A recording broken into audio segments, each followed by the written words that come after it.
Welcome to the Deep Slant One-on-One presented by Xfinity. Our guest this week, outside linebacker Jacob Martin, and I just learned that you wanted to do broadcast journalism, so I feel like this is a great foray for you. Oh, it's a great intro. You know, It's a great way to get my feet wet and back in the swing of things. I like it. So it's awesome. Do you miss being in front of the camera? Well, technically, I'm still in front of the camera. Well, yes, that's true. You know, but you're not interviewing anyone. You're the one getting interviewed usually after games and stuff. True. I think it's a good practice. You know, this gets me ready to be a little bit more comfortable in front of the camera. So yeah, I think you're doing all right. Let me just say that when you did your first press conference in the locker room around media, you had talked about coming back to Houston, and everyone just sort of stopped because I don't think a lot of us knew that you were from Houston. Obviously, now we know that you grew up in Katy, but in your bio it listed that you went to high school in Colorado. So how long did you live in Houston? When did you move to Colorado? Give me a little bit of background on that. So I lived in Houston from birth until, I don't know, maybe like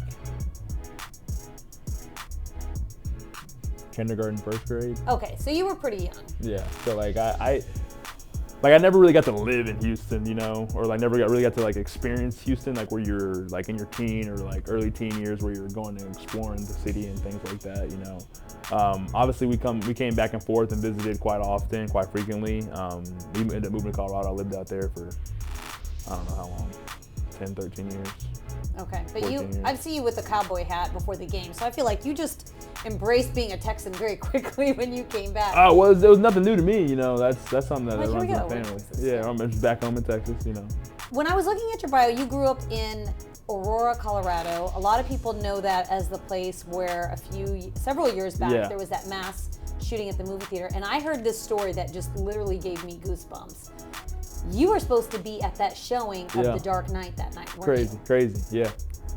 It was a small. How did you not? Okay, tell me. Give us the background because I want to hear you tell this story. Okay, so I've heard a version of it. I'll give the most accurate rundown. I would say so. Like it was, you know, I'm in high school. I'm into maybe sophomore year high school, sophomore year. It's 2012, right? Yeah. Right. So sophomore year high school. It's summertime,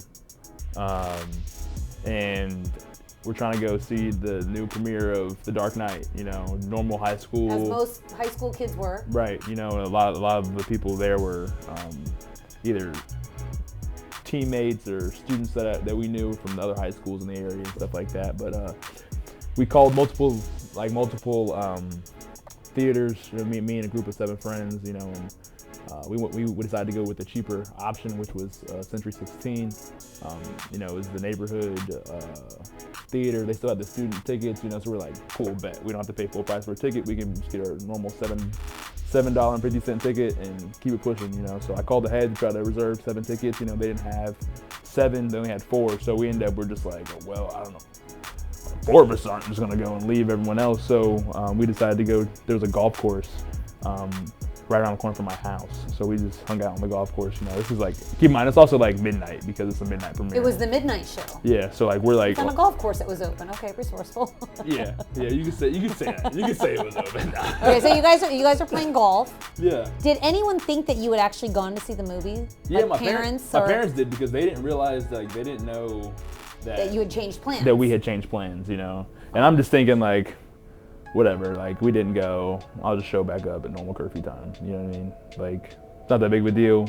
My phone dies and all we can hear is like police sirens like zooming down Smoky Hill Road, or Arapahoe, is it Arapahoe Road? It's Smoky Hill or Arapahoe Road, one of like the 2 major roads, just zooming down. We're trying to figure out like what's going on, no one really knows what's going on. So then I just go home, I'm 2 minutes away from the golf course. I go home, my parents are like, freaking out, trying to figure out, like, they're trying to call me and my phone's dead. And I'm like, what are you guys talking about? Oh, we were at the golf course. Like, we never ended up going to the movie theater. And they told me what happened. And I was like, oh wow, like that crazy. Is crazy. I mean, I heard that story and I thought that must have shaken you up. Yeah, it was crazy. Like you knew a lot of those. We knew a crap ton of people that were at the theater that night. Yeah. That is really scary. I really wanted to hear that from you because I'm sure that's shaped you as a person as you've gone on through your life. Sure. All right, so here you come back in Houston. You're reunited with your Texas roots. When you get the call, tell me what's going on. It's just the end of preseason. You're with Seattle. You're heading into your second year. You've had a pretty good offseason. You think things are going well, and you find out you're getting traded. Where are you, and sort of what was your reaction when you found that out? So when I got the call, I actually wasn't in Seattle. I was in Philadelphia visiting my girlfriend, and she like just picked me up from the airport, and we're headed to her parents' house. And my phone was dead, so like your phone is dead in a lot of these very important life situations. Yeah, I know. I'm bad at charging my phone. All right. Clearly, okay. Okay. Phone's dead. That's beside the point, right? So I plug my phone in like when I get in the car, and we're just having a normal conversation, and we get to her parents' house, and I get a phone call around like 9 o'clock, and they said the trade went through. And I had no idea that I was. You didn't know that this was a scenario. No, but like I had a weird feeling about it. Okay. So, like I knew, like it was just another opportunity. So I was excited, obviously, to come back to Houston, and play with some great players. Obviously Seattle was missed and will be missed, but I'm here in a great city with a great opportunity ahead of me. You had to turn around and get your stuff here really quickly, because I remember you showed up and there were still boxes from Seattle that were arriving for you the next few days. Was there a lot of pressure, being that it was part of a trade with Jadeveon Clowney, a former #1 overall pick? How about for yourself? Did you put pressure on yourself to fit into this new defense early on? What's your approach? No, I wouldn't say I put pressure on myself or compare myself to anyone. I think it's important to understand what you bring to the table, and not to compare yourself to anyone else. Try to keep yourself as organic as possible, and obviously they saw something, and it was very flattering, to know that your name was involved in a trade with. Like they wanted you to come here. Right. Okay. So.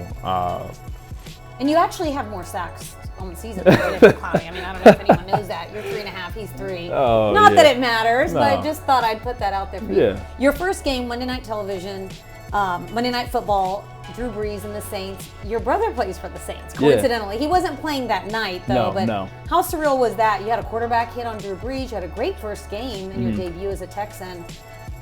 What did your brother have to say about you after the game? My brother was excited. This is something that like he has been looking forward to for so long, because there's such a big age gap. I would say like not a huge age gap, but like there's a significant age gap to where we have never played organized sports together. Really? Yeah. Okay. So like at any point in time, I was always like, if he was playing football, I was always like the water boy or like ball boy, so. Quite a few years younger. Yeah. Okay. So there was about maybe a 5-6 year difference, but like it was awesome for him, and I was super excited because I've never shared a field with him, even though he was hurt during the game, it still meant a lot, that we are on the same level, so it's a blessing. Fast forward a few weeks later, now it's Sunday Night Football. The Texans are playing the Patriots, 1.5 sacks, 3 quarterback hits, 1 TFL. You set single game career highs in that game against Patriots. First of all, I think you must really enjoy playing on primetime, but what is it about this defense that's allowed you to just play the way you've been playing this season? I would just say it gave me opportunity. I don't think anything has changed necessarily for my game, but obviously it just continues to elevate. But I was kind of really just picking off from where I left off last year, and trying to keep things going and continue to work, continue to learn from the guys we have in the locker room. And just thankful for the opportunity to have, to be able to play this game, and to play here in Houston, and whatever the team is going to do. Bill O'Brien, when he talks about you, he said the other day that you run about 100 miles per hour, that you're someone to watch in practice because you're just full go all the time. I'm paraphrasing, but basically he did say 100 miles per hour for you. Where do you get your work ethic from? And is there a chip on your shoulder from the situation that you're in, or has that really just always been your mindset? No, that's always been how we were raised, it's like our family like mantra almost, like nothing beats a failure but a try, Nothing beats a failure but a try. Yeah, you know what I mean? So if you fail, the only thing you can do is get up and try again. You know what I mean? So keeping that in mind, and I'm a big believer in how you do anything is how you do everything. You know what I mean? So like it may be it may seem like I'm going 100 miles an hour, you know, all the time, which might be the case, you know, but it's very controlled. It's very detail oriented, you know. Make sure my footwork is right or hand placement is right and things like that. Just focus on the little aspects of my game, because those things that you can teach your body to consistently do, you know, just become second nature to you. So you mentioned control. I know that you are a big fan of the martial arts, and you studied quite a few of them in high school and beyond. I don't know if you still do, but how much does that sort of factor into your game and how you approach it? I would say that's jiu-jitsu, right? Yeah. So I picked up jiu-jitsu just recently, like in the past 2 years. Okay. For my brother. My brother actually started doing jiu-jitsu his rookie year with Tamba Ali and the Gracie family. Basically the inventors of Brazilian Jiu-Jitsu. So how does that help football? Because I know Brian Cushing was a big fan of it as well. Yeah, I would say it provides a lot of different aspects, you know, that a lot of people don't think about, you know, when it comes to football. It's about control, you know, and you don't always have to feel the need that you're like in control, if that makes sense. It makes you comfortable being uncomfortable. Because like when you're rolling around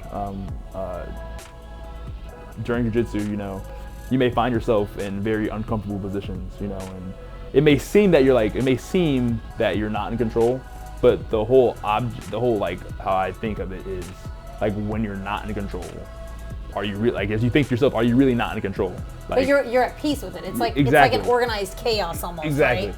Exactly. Like we know this is not what we have any control over, but it's okay. Yeah, it's all right. Like you I'm get not yourself in and out of situations. Yeah, because there's a lot of give and take, you know. So there's that aspect of football, you know, and obviously hand combatives, you know, when it comes to pass rushing and things like that, and understanding how the body works, and that there's different ways to trap and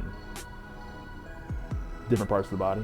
So you were a defensive end coming out of college into the draft. So when did you make the switch from defensive end to outside linebacker? I would say I've always done the same thing.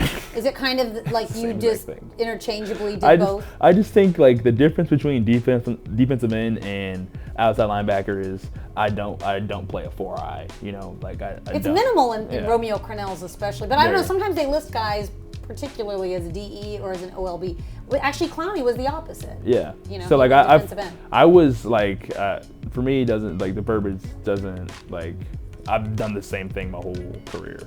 Because you had to gain a lot of, but did you not have to gain a lot of weight? I read somewhere that Pete Carroll wanted you to gain quite a bit of weight. Well, I've always have played at or around, you know, in between 238 and 243, you know, around there.